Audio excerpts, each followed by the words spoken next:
إن الحمد لله نحمده ونستعينه ونستغفره ونعوذ بالله من شرور أنفسنا ومن سيئات أعمالنا. من يهده الله فلا مضل له ومن يضلل فلا هادي له، وأشهد أن لا إله إلا الله وحده لا شريك له، وأشهد أن محمدا عبده ورسوله. اللهم صل على محمد وعلى آل محمد كما صليت على إبراهيم وعلى آل إبراهيم إنك حميد مجيد. اللهم بارك على محمد وعلى آل محمد كما باركت على إبراهيم وعلى آل إبراهيم إنك حميد مجيد. أما بعد، فإن خير الحديث كتاب الله، وخير الهدي هدي محمد صلى الله عليه وسلم، وشر الأمور محدثاتها، وكل محدثة بدعة، وكل بدعة ضلالة، وكل ضلالة في النار. أعوذ بالله من الشيطان الرجيم. يا أيها الذين آمنوا اتقوا الله حق تقاته ولا تموتن إلا وأنتم مسلمون. يا أيها الناس اتقوا ربكم الذي خلقكم من نفس واحدة وخلق منها زوجها وبث منهما رجالا كثيرا ونساء، واتقوا الله الذي تساءلون به والأرحام إن الله كان عليكم رقيبا. يا أيها الذين آمنوا اتقوا الله وقولوا قولا سديدا يصلح لكم أعمالكم ويغفر لكم ذنوبكم، ومن يطع الله ورسوله فقد فاز فوزا عظيما. قابل صد احترام بزرگوں، دوستوں اور بھائیوں، آج کے خطبہ کے آغاز میں جو احادیث آپ کے سامنے ذکر کرنا چاہوں گا، ایک حدیث جو صحیح مسلم میں ہے اور اس کے راوی حضرت عوف بن مالک الاشجعی رضی اللہ تعالی عنہ ہیں. وہ بیان کرتے ہیں کہ ہم نبی کریم صلی اللہ علیہ وسلم کے پاس آئے. ہماری تعداد کوئی 8-9 کے قریب تھی. تو ہم نے آپ صلی اللہ علیہ وسلم کے دست مبارک پہ بیعت کی. پھر کچھ دن گزرے، نبی صلی اللہ علیہ وسلم نے فرمایا کہ الا تبایعون، کیا تم بیعت نہیں کرتے ہو؟ عوف بن مالک کہتے ہیں ہم نے کہا اللہ کے رسول، ہم نے آپ کے دست مبارک پہ ہاتھ رکھ کے بیعت کر لی ہے. تو آپ صلی اللہ علیہ وسلم نے پھر دوبارہ فرمایا متنبہ کرنے کے لیے، الا تبایعون، کیا تم بیعت نہیں کرتے ہو؟ تو عوف بن مالک کہتے ہیں ہم نے کہا اللہ کے رسول، ہم نے بیعت کر لی ہے. تو نبی صلی اللہ علیہ وسلم نے تیسری بار ارشاد فرمایا الا تبایعون، کیا تم بیعت نہیں کرتے ہو؟ ظاہر ہے کہ یہ اسلوب، یہ طریقہ، یہ انداز سامنے والے لوگوں کو متنبہ کرنے کے لیے نبی صلی اللہ علیہ وسلم نے تیسری بار بھی یہی ارشاد فرمایا. تو عوف بن مالک رضی اللہ تعالیٰ عنہ کہتے ہیں کہ ہم نے کہا اللہ کے رسول، ہم نے بیعت کر لی ہے. اب آپ ہمیں حکم دیں، یہ لیجئے ہمارے ہاتھ آپ کے دست مبارک پہ، فرمائیے ہم کس بات پہ آپ کی بیعت کریں. تو اب نبی کریم صلی اللہ علیہ وسلم نے فرمایا کہ تم اس بات کی بیعت کرو. اور یاد رہے کہ بیعت کا معنی معاہدہ کرنا ہوتا ہے.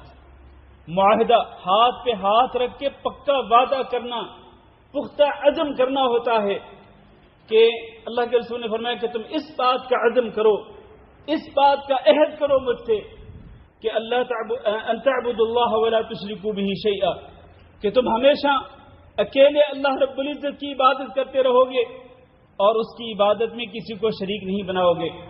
والصلوات الخمس، اور اس بات کا بھی مجھ سے پکا عہد کرو کہ تم 5 نمازیں پابندی کے ساتھ پڑھتے رہو گے اور ان نمازوں کے معاملے میں کبھی سستی اور غفلت نہیں کرو گے. اور تیسری بات وَتُطِيعُوا، اور تم ہمارے دین کے جو احکامات ہیں ان دین کے احکامات کی پیروی کرتے رہو گے، فرما برداری کرتے رہو گے اللہ اور اللہ کے رسول صلی اللہ علیہ وسلم کی، کبھی تم نافرمانی نہیں کرو گے. اور چوتھی بات یہ جس کا ہمارے آج کے موضوع سے تعلق ہے، وَلَا تَسْأَلُوا النَّاسَ شَيْئًا، کہ تم لوگوں سے کوئی چیز مانگو گے نہیں. لوگوں سے کوئی چیز مانگو گے نہیں، تم سوال نہیں کرو گے، تم بھیک نہیں مانگو گے، تم گداگری نہیں کرو گے. نبی کریم صلی اللہ علیہ وسلم نے ان 4 باتوں کا عہد لیا ان صحابہ کرام سے. پھر عوف بن مالک رضی اللہ تعالیٰ عنہ کہتے ہیں کہ جب ہم نے ان 4 باتوں کا عہد دے دیا نبی صلی اللہ علیہ وسلم کو، اس کے بعد ہم نے اس عہد کی اتنی پابندی کی کہ یہ جو آخری نقطہ ہے اس بیعت کا، کہ اگر ان صحابہ کرام میں سے کسی کا کوڑا، اگر وہ سواری پہ بیٹھا ہے اور اس نے کوڑا اٹھایا ہوا ہے، کوڑا اگر اس کے ہاتھ سے نیچے گر جاتا تو وہ اپنے کسی ساتھی کو نہیں کہتا تھا کہ یہ کوڑا مجھے پکڑاؤ، وہ کوئی سوال نہیں کرتا تھا، بلکہ وہ خود سواری سے نیچے اترتا اور وہ اپنا کوڑا اٹھاتا اور پھر سواری پہ سوار ہوتا۔ اس حد تک انہوں نے نبی کریم صلی اللہ علیہ وسلم سے کیے ہوئے عہد کی پاسداری کی۔ یہ پہلی حدیث۔ دوسری حدیث سنن ابو داؤد میں ہے، حضرت ثوبان رسول اکرم صلی اللہ علیہ وسلم سے ایک حدیث روایت کرتے ہیں، کہتے ہیں کہ آپ صلی اللہ علیہ وسلم نے فرمایا، من یقول لی اللہ یسأل الناس شیئا، مجھے کون اس بات کی گارنٹی دیتا ہے کہ وہ کبھی کسی سے کچھ مانگے گا نہیں، وَأَتَكَفَّلُ لَهُ بِالْجَنَّةِ، اور میں اس کے بدلے میں اس کو گارنٹی دیتا ہوں کہ اس کو جنت میں ضرور داخل کیا جائے گا۔ حضرت ثوبان رضی اللہ تعالیٰ عنہ کہتے ہیں میں نے کہا انا، اللہ کے رسول میں اس بات کی گارنٹی دیتا ہوں کہ آج کے بعد میں کسی سے کچھ نہیں مانگوں گا، کوئی سوال نہیں کروں گا، کسی کے سامنے اپنا دامن اپنا ہاتھ نہیں پھیلاؤں گا، بلکہ میں اس بات کی پابندی کروں گا کہ مجھے کسی سے سوال نہ کرنا پڑے۔ تو اللہ کے رسول صلی اللہ علیہ وسلم نے ان کو جنت کی گارنٹی دی۔ ثوبان رضی اللہ تعالیٰ عنہ کے بارے میں پھر اسی حدیث کے اندر ہے فَكَانَ لَا يَسْأَلُ أَحَدًا شَيْئًا، اس کے بعد پھر وہ کبھی بھی کسی سے کچھ بھی نہیں مانگتے تھے، کسی چیز کا سوال نہیں کرتے تھے۔ میرے بھائیوں، یہ دونوں حدیثیں ہمیں یہ بات سمجھانے کے لیے کافی ہیں کہ انسان کو خوددار ہونا چاہیے، انسان کو اپنی عزت نفس کا خیال رکھنا چاہیے، انسان کو باغیرت ہونا چاہیے، بے غیرت نہیں ہونا چاہیے کہ انسان بغیر کسی ضرورت اور بغیر کسی مجبوری کے وہ کسی کے سامنے دامن پھیلائے، کسی کے سامنے ہاتھ پھیلائے، کسی سے بھیک مانگے اور کسی کے سامنے جو ہے وہ جھک کر اپنے آپ کو ذلیل و رسوا کرتے ہوئے اس سے کچھ مانگے۔ یہ چیز جو ہے یہ انسان کی غیرت اور اس کی خودداری کے خلاف۔ قرآن مجید میں اللہ رب العزت نے ایسے ہی لوگوں کی تعریف کی ہے کہ جو لوگوں سے کچھ نہیں مانگتے اور وہ اپنی عزت اور خودداری کا خیال رکھتے ہیں۔ اللہ تعالیٰ نے قرآن مجید کے اندر ارشاد فرمایا سورۃ بقرہ میں للفقراء الذین احصروا فی سبیل اللہ، کہ یہ جو صدقات جس کی ترغیب پہلے دی گئی، یہ صدقات آپ نے کن کو دینے ہیں؟ ان فقراء کو دینے ہیں جن کو اللہ کے راستے میں روکا گیا ہے، جو جہاد کی وجہ سے رکے ہوئے ہیں کہ وہ کچھ نہیں کر سکتے جہاد کی وجہ سے، ایسے فقراء کو آپ نے صدقات دینے ہیں۔ اور لا یستطیعون ضربا فی الارض، یہ زمین میں چل پھر کر محنت مزدوری نہیں کر سکتے کیونکہ یہ جہاد کے لیے بک کیے جا چکے ہیں، جہاد کے لیے ان کا حجز ہو چکا ہے اور ان کو روک لیا گیا ہے۔ یہ دوسرے لوگوں کی طرح گھوم پھر کر محنت مزدوری کر کے یہ کچھ نہیں کما سکتے ہیں، تو ان کو صدقات دو، ان پہ خرچ کرو۔ لا یستطیعون ضربا فی الارض، اور ان کی حالت یہ ہے کہ یحسبهم الجاہل اغنیاء من التعفف، ایک جاہل انسان، جاہل سے مراد جس کو علم نہیں ہے، ایک لا علم انسان ان کے بارے میں یہ گمان کرتا ہے کہ یہ تو بڑے مالدار ہیں۔ کیوں؟ اس لیے کہ من التعفف، یہ سوال نہیں کرتے کسی سے، کچھ مانگتے نہیں، بھیک نہیں مانگتے، یہ کسی کے سامنے دامن نہیں پھیلاتے، تو سمجھنے والا یہی سمجھتا ہے کہ یہ تو بڑے مالدار ہیں، ورنہ اگر مالدار نہ ہوتے، فقراء مساکین ہوتے تو لوگوں سے مانگتے۔ تو یہ اس قدر خوددار اور اس قدر باعزت ہیں، باغیرت ہیں کہ یہ اپنا دامن ضرورت ہونے کے باوجود بھی یہ کسی کے سامنے نہیں پھیلاتے، سوال سے بچتے ہیں۔ اور تعریفہم بسیماہم، آپ ان کے چہروں پر ان کی ایک علامت کو پہچان لیں گے کہ لا یسألون الناس الحافا، کہ اپنے چہروں کو لوگوں کے سامنے رسوا کرتے ہوئے یہ لوگوں سے چمٹ کر مانگنا برداشت نہیں کرتے، یہ گوارا نہیں کرتے کہ لوگوں سے چمٹ کر مانگے۔ جیسے کہ آج کل آپ کو پتا ہے کہ یہ گداگری، یہ بھیک مانگنا، یہ ایسا پیشہ بن چکا ہے کہ لوگ آ کے آپ سے چمٹ جاتے ہیں۔ آپ اگر گاڑی میں بیٹھے ہیں تو لوگ وہ جو مانگنے والے ہوتے ہیں وہ نوک کرتے ہیں، اگر آپ نے وہ اپنی گاڑی کا شیشہ بند کیا ہوا ہے، کھلواتے ہیں آپ سے، زبردستی کھلوا کر پھر آپ سے مانگتے ہیں اور چمٹ جاتے ہیں۔ جب تک آپ کچھ نہیں دیتے اس وقت تک آپ کا دامن نہیں چھوڑتے. اور پھر ان کے کئی طریقے ہوتے ہیں, واردات کے کئی طریقے ہوتے ہیں کہ کئی عورتیں انہوں نے اپنے چھوٹے چھوٹے بچے اپنے اوپر اپنی کوکھ پر اٹھائے ہوئے ہوتے ہیں تاکہ لوگ ان سے ہمدردی کریں, لوگ اپنی جیبوں سے پیسہ نکال کر ان کو دیں. کئی لوگوں نے لبادہ اوڑھ رکھا ہوتا ہے کہ وہ بیمار ہیں, کئی لوگوں نے بناوٹی طور پر اپنے آپ کو معذور ظاہر کیا ہوا ہوتا ہے کہ کوئی ہاتھ ٹیڑھا ہے یا پاؤں ٹیڑھے ہیں. اس قسم کی شکل و صورت بنا کر فقیروں مسکینوں والی وہ آ کے چمٹ جاتے ہیں. مختلف طریقے ہیں واردات کے, آپ جانتے ہی ہیں. خاص طور پر ہمارے ملکوں کے اندر روڈوں پر, مارکیٹوں میں, دکانوں پر آپ جہاں کہیں بھی جاتے ہیں اس قسم کے گداگر اور اس قسم کے بھیک مانگنے والے آپ کے پیچھے پڑ جاتے ہیں. لا يسألون الناس الحافا, اللہ تعالیٰ نے ایسے لوگوں کی تعریف کی کہ جو لوگوں سے چمٹ کر نہیں مانگتے ہیں اور اپنی عزت اور اپنی خودداری کا خیال رکھتے ہیں. اس لیے میرے بھائیوں, ہمیشہ انسان کو خوددار ہونا چاہیے اور اپنی عزت نفس کا خیال رکھنا چاہیے. اپنے آپ کو خواہ لوگوں کے سامنے ذلیل و خوار نہیں کرنا چاہیے. نبی کریم صلی اللہ علیہ وسلم نے ارشاد فرمایا, ان اللہ کرہ لکم ثلاثا, اللہ تعالیٰ تمہارے لیے 3 باتوں کو ناپسند کرتا ہے. قیل و قال, کہا گیا, ایسے سنا جیسے کہ آج کے لیے سوشل میڈیا میں چل رہا ہے. سوشل میڈیا میں یہ قیل و قال ہی ہوتا ہے. کوئی بندہ پوسٹ بنا کے ڈال دیتا ہے, پھر آگے اس کو بغیر تحقیق کیے اس کو شیئر کر دیا جاتا ہے. پھر وہ لاکھوں لوگوں کی طرف, کروڑوں لوگوں کی طرف وہ پوسٹ پہنچ جاتی ہے, پوری دنیا میں پھیل جاتی ہے, حالانکہ اس کی بنیاد جھوٹ ہوتا ہے. تو قیل و قال ایسے ہی لوگوں کی کہی ہوئی باتیں جن کی کوئی ٹھوس کوئی بنیاد نہیں ہوتی, کوئی پیچھے دلیل نہیں ہوتی, ایسے ہی بس گمان ہوتے ہیں یا بدگمانیاں ہوتی ہیں یا سیاسی مخالفت ہوتی ہے. تو ایسے ہی سیاسی مخالفت کی بنا پر پوسٹیں بنا کے سوشل میڈیا پہ اپلوڈ کر دی جاتی ہیں. یہ اللہ تعالیٰ کو پسند ہے. وَإِضَاعَةُ الْمَالِ, مال ضائع کرنا یہ بھی اللہ کو ناپسند ہے.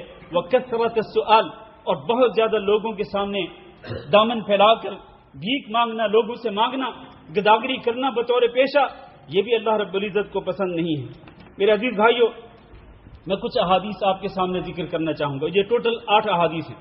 جو احادیث میں نے ذکر کیا ان کے علاوہ 8 احادیث جو اس چیز کی مذمت کو بیان کرتی ہیں کہ بھیک مانگنا, گداگری کرنا یہ کس قدر خطرناک ہے. پہلی حدیث سنیے, میں انتہائی اختصار کے ساتھ.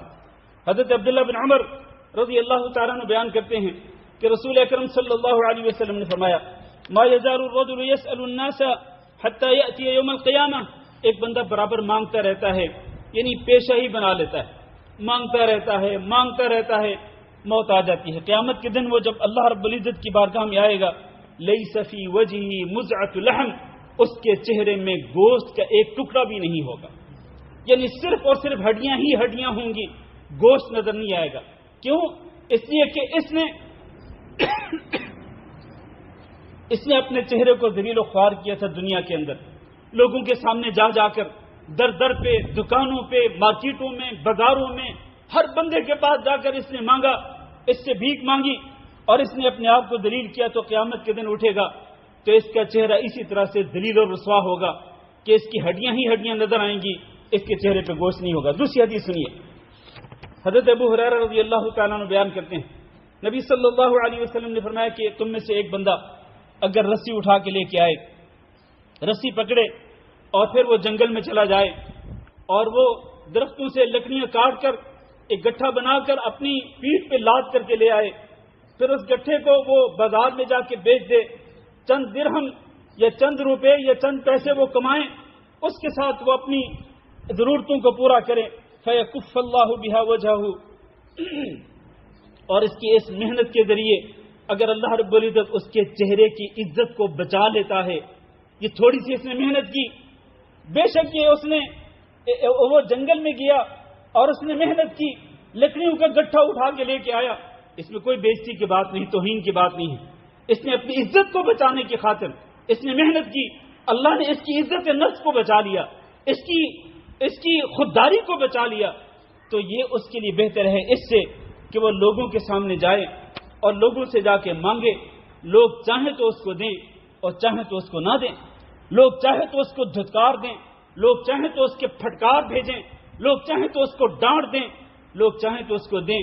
تو بجائے اس کے کہ یہ لوگوں کے سامنے بے عزت ہوتا پھرے, لوگوں کے سامنے ذلیل و خوار ہوتا پھرے, یہ اگر اس طرح محنت کر کے اپنی عزت کو بچا لیتا ہے تو یہ اس کے لیے بہتر ہے۔ تیسری حدیث سنیے، نبی صلی اللہ علیہ وسلم نے فرمایا 3 چیزیں ایسی ہیں میں جن پہ قسم اٹھاتا ہوں، اور اللہ کے رسول صلی اللہ علیہ وسلم قسم نہ بھی اٹھاتے تو آپ صلی اللہ علیہ وسلم تو صادق تھے، مصدوق تھے، آپ سچ بولنے والے تھے، لیکن آپ نے کہا میں 3 باتوں میں قسم کھا کے تمہیں وہ تینوں باتیں بیان کرتا ہوں۔ پہلی بات کیا ہے؟ فرمایا ما نقص مال عبد من صدقہ، کوئی بندہ جب بھی کوئی صدقہ کرے گا اس کے مال میں کمی واقع نہیں ہوگی۔ دوسری بات، جب بھی کسی بندے پہ ظلم کیا جائے گا اور وہ اس ظلم پہ صبر کرے گا اللہ تعالیٰ اس کی عزت میں اور زیادہ اضافہ کر دے گا۔ اور تیسری بات یہ ہے کہ ولا فتح عبد باب مسألۃ، کوئی بندہ جب سوال کرنے کا، مانگنے کا دروازہ کھولے گا تو میں قسم کھا کے کہتا ہوں کہ اللہ رب العزت اس کے بدلے میں اس کے سامنے فقر و فاقہ کے دروازے کو کھول دے گا۔ اللہ اس کے سامنے محتاجی کا دروازہ کھول دے گا۔ اللہ اس کو پھر ہمیشہ کے لیے لوگوں کا محتاج بنا دے گا۔ اس نے سوال کرنے کا دروازہ کھولا، یعنی مانگنا شروع کیا، اللہ تعالیٰ نے دوسری طرف سے اس کے لیے کیا دروازہ کھولا؟ فقر و فاقے کا، محتاجی کا دروازہ کھول دیا۔ پھر یہ اس کی ضرورتیں کبھی پوری نہیں ہوں گی، یہ لوگوں کے سامنے ٹھوکریں کھائے گا اور یہ در در پہ جائے گا، یہ ذلیل و رسوا ہوگا، لیکن اس کی ضرورتیں پوری نہیں ہوں گی۔ چوتھی حدیث سنیے، ابو ہریرہ رضی اللہ تعالیٰ عنہ بیان کرتے ہیں رسول اکرم صلی اللہ علیہ وسلم نے فرمایا کہ جو شخص لوگوں سے ان کے مالوں کا سوال کرتا ہے تکثراً، اپنا مال زیادہ کرنے کے لیے، اپنی ضرورت کو پورا کرنے کی خاطر نہیں بلکہ مال زیادہ کرنے کی خاطر وہ لوگوں سے مانگتا پھرتا ہے، اس کو جتنا بھی ملتا ہے وہ اس پر اکتفا نہیں کرتا بلکہ وہ اور زیادہ مانگتا ہے، اور زیادہ مانگتا ہے، اور زیادہ مانگتا ہے، تو جو اس طرح کرتا ہے وہ یہ سمجھ لے کہ وہ لوگوں سے جہنم کے انگاروں کو اکٹھا کر رہا ہے۔ وہ کیا کر رہا ہے؟ وہ یہ دینار و درہم نہیں اکٹھے کر رہا، وہ روپیہ ڈالر نہیں اکٹھے کر رہا، وہ پیسے نہیں اکٹھے کر رہا، بلکہ وہ جہنم کے انگاروں کو اکٹھا کر رہا ہے۔ تو پھر اس کے بعد وہ کیا کرے؟ وہ چاہے تو جہنم کے انگارے زیادہ اکٹھے کرے اور چاہے تو کم اکٹھے کرے، اس کی مرضی ہے۔ میرے عزیز بھائیو، یہ بہت ہی سنگین وعید ہے اللہ کے رسول صلی اللہ علیہ وسلم کی طرف سے کہ جو لوگ اس طرح بھیک مانگتے ہیں پیشہ بنا کر، وہ جہنم کے انگاروں کو اکٹھا کر رہے ہیں۔ پانچویں حدیث سنیے، حضرت ابو ہریرہ رضی اللہ تعالیٰ عنہ بیان کرتے ہیں کہ رسول اکرم صلی اللہ علیہ وسلم نے فرمایا مسکین وہ نہیں ہوتا جو چکر لگاتا ہے، لوگوں کے پاس جاتا ہے، کبھی ادھر جا رہا ہے، کبھی ادھر جا رہا ہے، اور کبھی کسی گھر پہ دستک دیتا ہے، کبھی کسی گھر پہ وہ نوک کرتا ہے، کبھی کسی دکان پہ جاتا ہے، کبھی کسی کے پاس جاتا ہے۔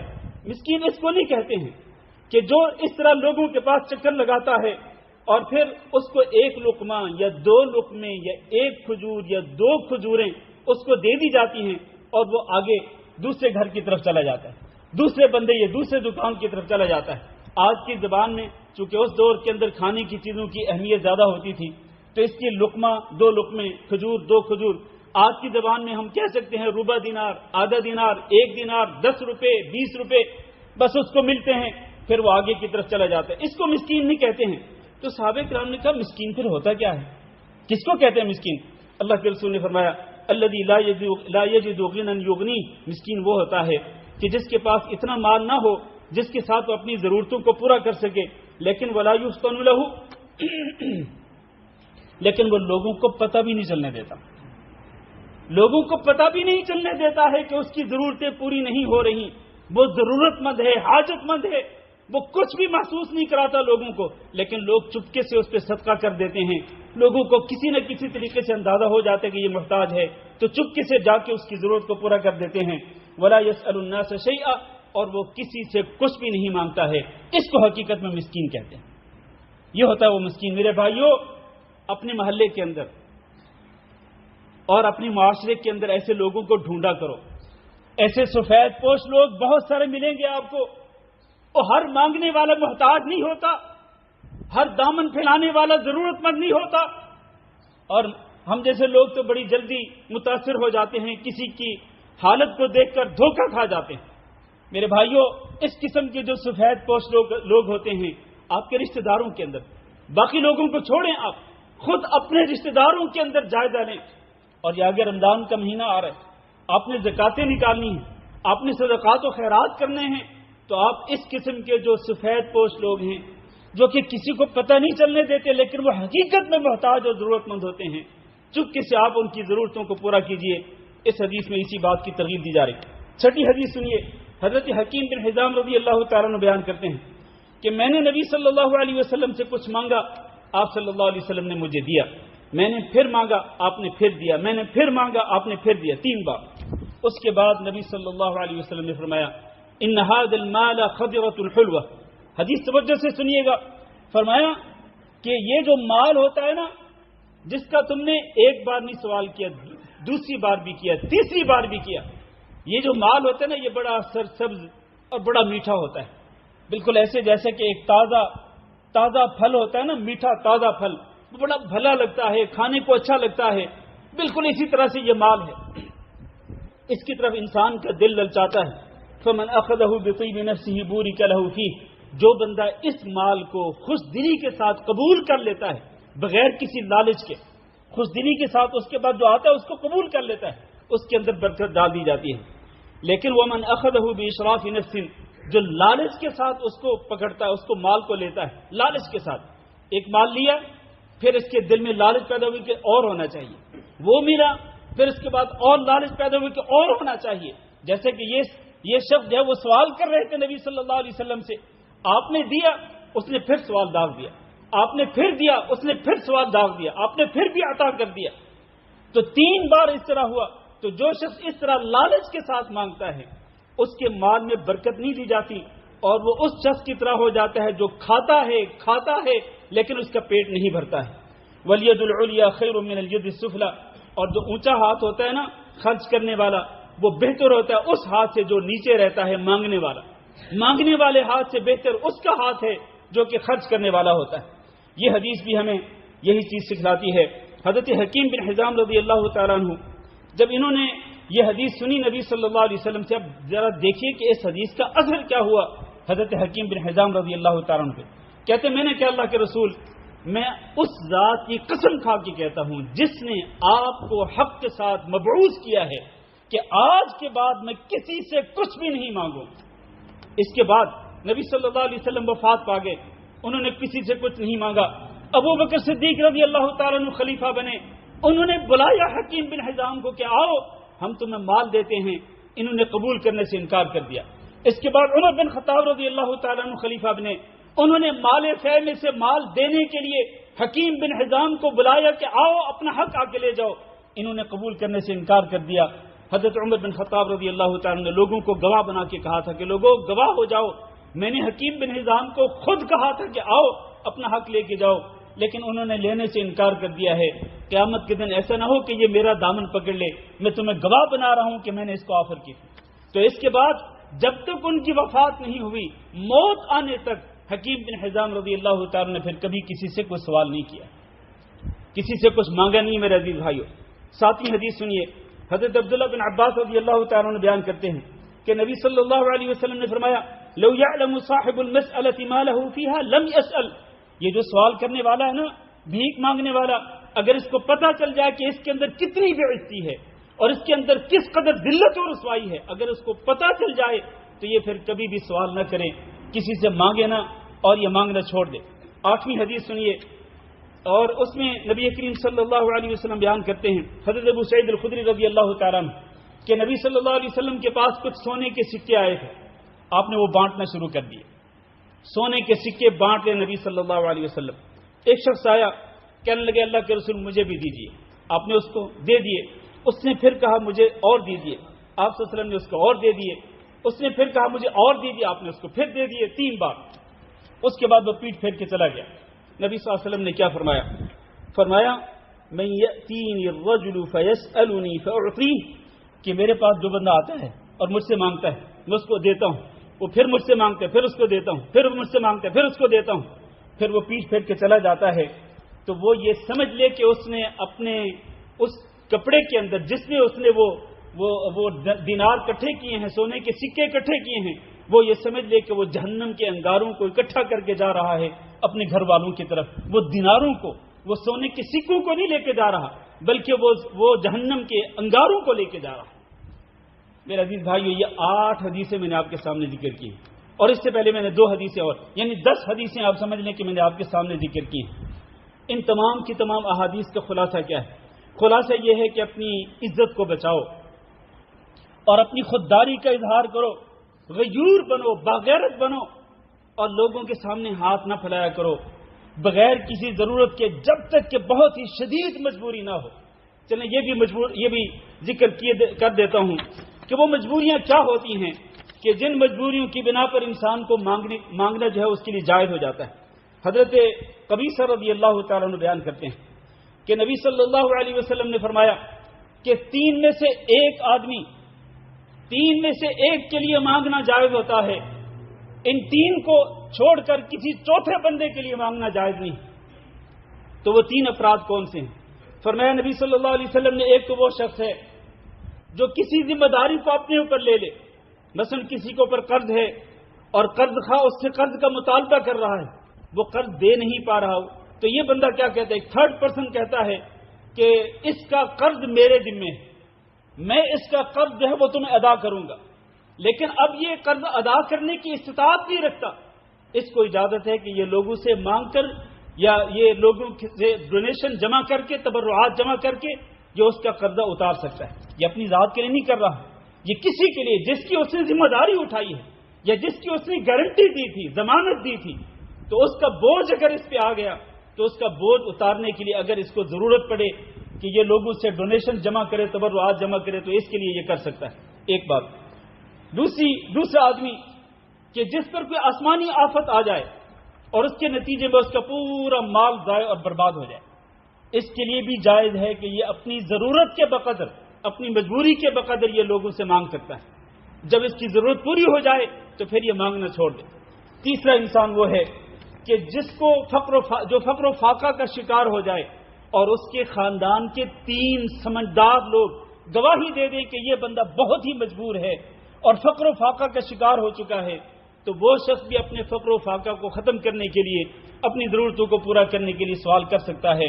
اللہ کے رسول صلی اللہ علیہ وسلم نے فرمایا، اے قبیصہ، یہ 3 جو افراد میں نے تمہارے سامنے ذکر کیے، ان تینوں کو چھوڑ کر کوئی چوتھا انسان اگر کسی اور مقصد کے لیے مال جمع کرے گا تو وہ یوں سمجھ لے کہ وہ جو مال جمع کرے گا اور وہ کھائے گا تو وہ حرام کھائے گا، وہ حرام کے ساتھ اپنے پیٹ کو بھرے گا، وہ حرام کے ساتھ اپنے بیوی بچوں کو کھلائے گا۔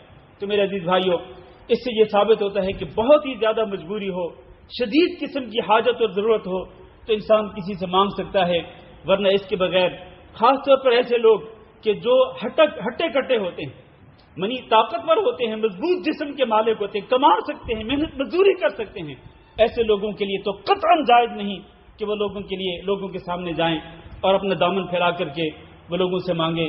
اس طرح اسلام جو ہے وہ اس بھیک مانگنے کی اور گداگری کرنے کی اجازت نہیں دیتا ہے۔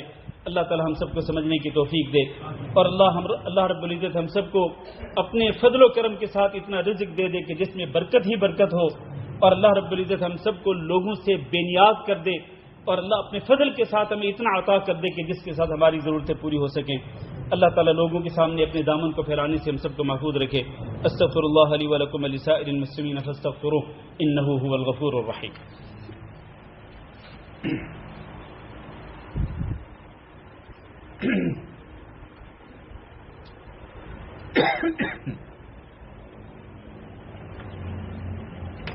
ان الحمد لله نحمده ونستعينه ونستغفره ونعوذ بالله من شرور انفسنا ومن سيئات اعمالنا، من يهده الله فلا مضل له ومن يضلل فلا هادي له، واشهد ان لا اله الا الله وحده لا شريك له، واشهد ان محمدا عبده ورسوله۔ اللهم صل على محمد وعلى ال محمد كما صليت على ابراهيم وعلى ال ابراهيم انك حميد مجيد۔ اللهم بارك على محمد وعلى آل محمد كما باركت على إبراهيم وعلى آل إبراهيم إنك حميد مجيد۔ اما بعد، عزیز القدر بھائیو اور دوستو، گداگری کرنا اور بھیک مانگنا یہ ایک بہت بڑا ناسور ہے، اور یہ انتہائی سنگین جرم ہے۔ اس جرم کی سنگینی کا اندازہ آپ نے لگا لیا جب میں نے پچھلے خطبہ میں مختلف احادیث آپ کے سامنے ذکر کی، اور پھر بات یہیں تک نہیں ہے، بات اس سے بھی بہت آگے ہے، اور وہ اس طرح کہ یہ بھیک مانگنے کا لبادہ اوڑھ کر گداگری کا لبادہ اوڑھ کر اس کے پسے پردہ بہت سارے سنگین جرائم کا ارتکاب کیا جاتا ہے۔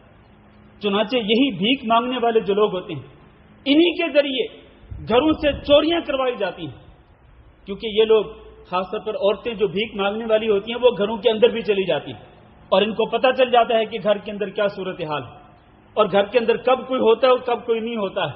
انہی کے ذریعے چوریاں کروائی جاتی ہیں اور انہی کے ذریعے ڈاکے ڈلوائے جاتے ہیں، اور انہی بھیک مانگنے والوں کے ذریعے چھوٹے چھوٹے بچوں کو اغوا کیا جاتا ہے، اور ان چھوٹے بچوں کو اغوا کر کے ان کو معذور بنایا جاتا ہے۔ کسی کا ہاتھ کاٹ دیا تو کسی کا پیر کاٹ دیا تو کسی کی شکل و صورت جو ہے وہ بگاڑ دی، تاکہ اس کے ذریعے گداگری کی جائے اور بھیک منگوائی جائے۔ اس قسم کے جرائم اغوا کر کے بچوں اور عورتوں کو، اور پھر اس کے پیچھے زنا اور بدکاری جیسے جرائم بھی ہوتے ہیں۔ اکثر و بیشتر یہ جو مانگنے والی عورتیں ہوتی ہیں، ان میں سے زیادہ تر عورتیں وہ ہوتی ہیں جو کہ اس قسم کے سنگین گناہ کے ارتکاب کرتی ہیں، بدکاری اور زنا کے ارتکاب کرتی ہیں، لوگوں کو دعوت دیتے ہیں، چند روپوں کے بدلے میں، چند ٹکوں کے بدلے میں یہ اپنی عزت کو بیچ دیتی ہیں۔ یہ اور اس قسم کے بہت سارے سنگین جرائم ہمارے معاشرے کے اندر ہو رہے ہیں، اور بڑے بڑے گینگ ہیں، بڑے بڑے گروپ ہیں جنہوں نے کمائی کے ذرائع بنائے ہوئے ہیں۔ آپ سب جانتے ہیں کہ کتنے خطرناک گینگ ہوتے ہیں یہ لوگ۔ تو میرے بھائیوں، اس گینگ کی، یہ پیشہ ور لوگوں کی حوصلہ شکنی کرنی چاہیے۔ کبھی بھی، جب کبھی بھی آپ کے سامنے مانگنے والا آئے اور آپ کو پتہ چل جائے کہ یہ پیشہ ور مانگنے والا ہے، وہ چاہے جتنا مرضی آپ کے پیچھے پڑ جائے، آپ اس کو 1 روپیہ بھی نہ دیں۔ آپ اس کی حوصلہ شکنی کریں۔ جب میں اور آپ اس کو ایسے لوگوں کو دینا شروع کریں گے تو پھر ان کا تو حوصلہ بڑھے گا، اور یہ لوگ معاشرے کے اندر یہ برائیاں پھیلائیں گے، اور حتیٰ کہ یہ عقائد کی خرابیاں بھی پھیلاتے ہیں۔ تو میرے بھائیو، ایسے لوگوں کی جو ہے وہ حوصلہ شکنی کرنی چاہیے۔ اس کے بالمقابل میرے بھائیو، آج 2 چیزوں کی طرف آپ کی توجہ دلانا چاہتا ہوں۔ ایک یہ کہ خود اپنے ہاتھ سے کما کے کھائیں، ہاتھ سے کما کے کھائیں اور ہاتھ سے کما کے اپنے گھر والوں کو کھلائیں، اور اپنی عزت نفس کو برباد نہ کریں۔ تھوڑا سا کمائیں، اس میں اللہ تعالیٰ برکت دے دے تو یہ اس کے لیے بہتر ہے۔ اس سے بہتر ہے کہ آپ زیادہ مانگ کر کے آپ حرام طریقے سے مال لیں اور اس کے اندر کوئی برکت نہ ہو، اور وہ ایسے ہو جیسے کہ آپ جہنم کے انگاروں کو اکٹھا کر رہے ہیں۔ تو ہمارا دین اسلام جو ہے وہ ہاتھ سے کما کر محنت کرنے اور مزدوری کرنے کی ترغیب دیتا ہے، اور اس میں بہت ساری آیات بھی ہیں، احادیث بھی ہیں۔ میرے پاس وقت نہیں ہے کہ میں ان کو بیان کروں۔ میرے بھائیو، انبیاء کرام علیہ السلام جو ہیں وہ بھی اپنے ہاتھ کے ساتھ محنت مزدوری کر کے وہ کھاتے تھے۔ انبیاء کرام علیہ السلام، خود نبی کریم ہمارے نبی صلی اللہ علیہ وسلم نے بھی بکریوں کو چرایا، اہل مکہ کی بکریوں کو چرایا۔ حدیث صحیح بخاری کے اندر موجود ہے کہ چند پیسوں کی خاطر مجھے بکریاں چرانا پڑتی تھی، بکریاں چرا کر میں ان سے، لوگوں سے میں جن کی بکریاں ہوتی میں ان سے پیسے لیتا مزدوری کے طور پر، اور اس کے ساتھ میں اپنی ضرورتوں کو پورا کرتا۔ یہ کون ہے؟ امام الانبیاء جناب محمد صلی اللہ علیہ وسلم۔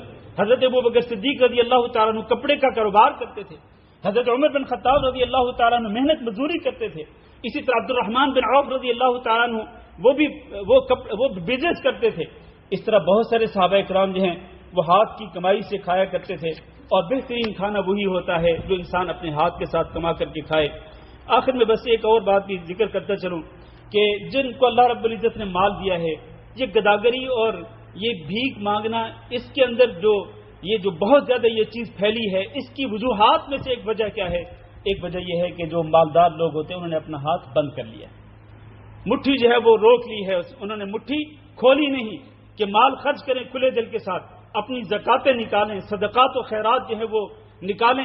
جب مالدار لوگ مال کھلے دل کے ساتھ خرچ کریں گے تو پھر اس قسم کے جو لوگ ہیں نا، جو مانگنے پہ بعض اوقات مجبور ہو جاتے ہیں، تو وہ مانگنے کے لیے اپنے گھر سے باہر نہیں نکلیں گے، ان کی عزت نفس برباد نہیں ہوگی۔ تو میرے بھائیوں، اس طرح سے اس بیماری کا اور اس خطرناک جرم کا علاج ہو سکتا ہے کہ مالدار لوگ جو ہیں وہ کھلے دل کے ساتھ مال خرچ کریں، تاکہ یہ گداگری جو ہے اس کی حوصلہ شکنی ہو۔ تو آخر میں بس ایک اور حدیث پیش کر کے ذکر کر کے میں آج کا خطبہ ختم کرتا ہوں۔ نبی صلی اللہ علیہ وسلم نے فرمایا کہ یہ جو بھیک مانگنا ہے نا، یہ قیامت کے دن جب انسان آئے گا نا تو وہ ایسے ہوگا کہ جیسے اس نے اپنے چہرے کو خود نوچا ہے، اور اپنے چہرے کو نوچ رہا ہوگا، اپنے چہرے پہ زخم لگا رہا ہوگا۔ کیوں؟ اس لیے کہ وہ دنیا کے اندر اپنے آپ کو ذلیل کرتا تھا، تو قیامت کے دن بھی اسی طرح سے اللہ کی بارگاہ میں پیش ہوگا کہ اپنے چہرے کو نوچ رہا ہوگا۔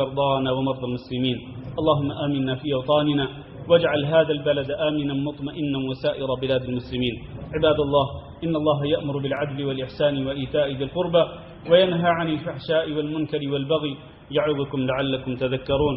سبحان ربك رب العزة عما يصفون وسلام على المرسلين والحمد لله رب العالمين.